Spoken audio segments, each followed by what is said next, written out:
आज मैं आप लोगों से सबसे एक बात डिस्कस करना चाहती हूँ।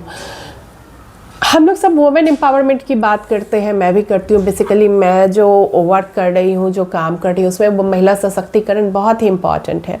कुछ दिनों पहले की बात है, मैं एक फैमिली को बहुत दिनों से जानती हूँ। उनके जो हस्बैंड हैं वो स्टार्टिंग से ही बहुत बड़े ड्रंकर्ड हैं। कहने का सेंस है कि बहुत ज़्यादा पीता है वो आदमी, ड्रिंक करता है, वाइन लेता है, पता नहीं क्या क्या, हमेशा नशे में रहता है। तो वो जो महिला है उन्होंने खुद से कहीं ब्यूटी पार्लर की ट्रेनिंग ली, अपने बच्चों का भरण पोषण करती हैं। तो लेकिन 24 साल हो गए, आज उनकी बच्ची बड़ी हो गई, बच्ची भी उनकी 18-19 साल की हो गई है, लेकिन उस इंसान में कोई सुधार नहीं आया।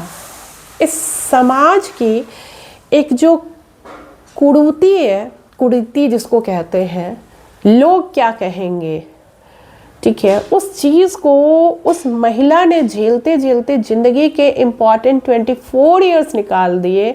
इंस्टेड ऑफ दैट उनका हस्बैंड नहीं सुधरा, कोई उनके फेवर में खड़ा नहीं हुआ। अपने बच्चों को पढ़ाना, खुद से छोटे मोटे काम करना, बहुत मेहनत करती हैं वो, फिर भी उसकी नशे की आदत नहीं कि आए दिन मारपीट करता रहता है, रिश्तेदारों के साथ भी गाली गलौज करता है, बहुत कुछ करता है वो। कुछ दिन पहले की बात है, मुझे फिर पता लगा उनकी बेटी हॉस्पिटलाइज हो गई थी, क्योंकि कहीं ना कहीं वो बाप नहीं, बहुत ही ख़त्म इंसान है।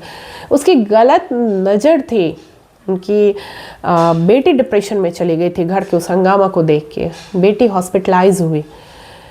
मुझे बहुत कुछ पता लगा। लास्टली मैंने डिसीजन लिया और मैंने उनसे कहा कि आप पुलिस से क्यों नहीं कांटेक्ट करती। और वो जब महिला थाना में गई तो आई वाज शॉक्ड। उन्होंने उनकी कंप्लेन नहीं सुनी महिला थाना ने, और कहा कि 24 साल में जब आपका कुछ नहीं हुआ तो अब ऐसा क्या हुआ। और नहीं, उनको तरह तरह से उनको सुनाया गया, समहाउ डेमोरलाइज किया गया कि नहीं पहले हम लोग काउंसलिंग करेंगे। अरे उनकी बात तो सुनो, वो परेशान करता है। मैंने उन लोगों का रेस्क्यू किया, मैंने उस परिवार को, उनके बेटी बेटे और उस महिला को, बहुत ही अच्छी महिला है, मैं उनको अपने घर ले आई। आज मेरे घर में वो लोग रह रहे हैं, ठीक है।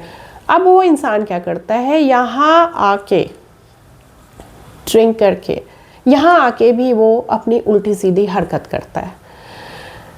ठीक है, मुझे पता है, मैं लिख के दूंगी अपना जो भी है, मैं जो चलाती हूँ, मैं उस महिला को तो निकाल नहीं सकती।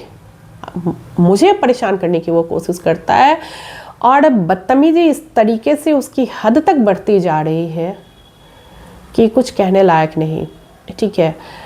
अगर हम लोग एक महिला के समर्थन में खड़े नहीं होंगे, आप नहीं खड़े होंगे, तो सोचिए कौन खड़ा होगा। आज वो पूरी फैमिली, जो वो फीमेल है, उनकी बेटी है, उनका बेटा है, सब मेरे साथ मेरे घर में रह रहा है, क्योंकि मैं अगर उन्हें संरक्षण नहीं देती, कौन देता उनको संरक्षण, कौन है उनका। हर आदमी जो अभी तक कोई उनके फेवर में खड़ा नहीं हुआ, किसी ने नहीं कहा कि चलो मैं हूँ। और यही रीज़न है उस इंसान की हिम्मत बढ़ती चली गई। मैं तो कल जब शॉक्ड हो गई, मैंने उसे डांटा कि ये हरकत तुम क्यों कर रहे हो, क्यों यहाँ के तुम गाली गलौज करते हो, ये बहुत गलत हरकत है। उसने कहा उन लोगों को घर से निकाल दीजिए। वो चाहता है कि मैं यहाँ से उनको निकाल दूँ और वो अपनी मनमानी करे।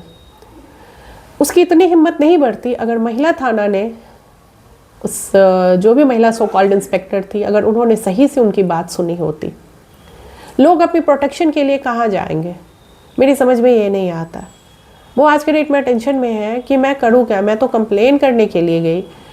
एक बार एटलीस्ट उनको चाहिए था महिला थाना को, बात को पूरी तरह से सुनती, वो एक बार उस पर एक्शन लेती।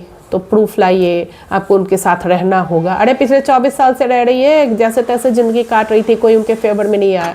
इसलिए लोग आज भी अपने हक के लिए आवाज़ नहीं उठा पाते और क्राइम इतनी ज़्यादा बढ़ जाती है क्योंकि पुलिस सही स्टेप सही टाइम पे नहीं लेती है।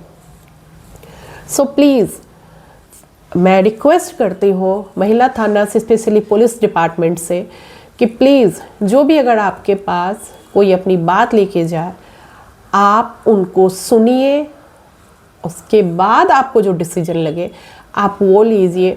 आप सीधा ये मत सुना दीजिए कि मतलब ज़रूरत क्या है, मुझे ये चाहिए। गवर्नमेंट ने आपको उसके लिए नहीं बैठाया है, आपका अपने ऊपर थोपने के लिए नहीं बैठाया है। हर चीज़ का प्रूफ नहीं होता, हर एक्शन का आदमी प्लान्ड वे में वीडियोग्राफी नहीं कर सकता है। वो जो हरकत कर रहा है वो अब मैं भी देख रही हूँ, लेकिन उन्होंने कंप्लेन जो किया ना, इसका कहीं कोई मतलब ही नहीं बना।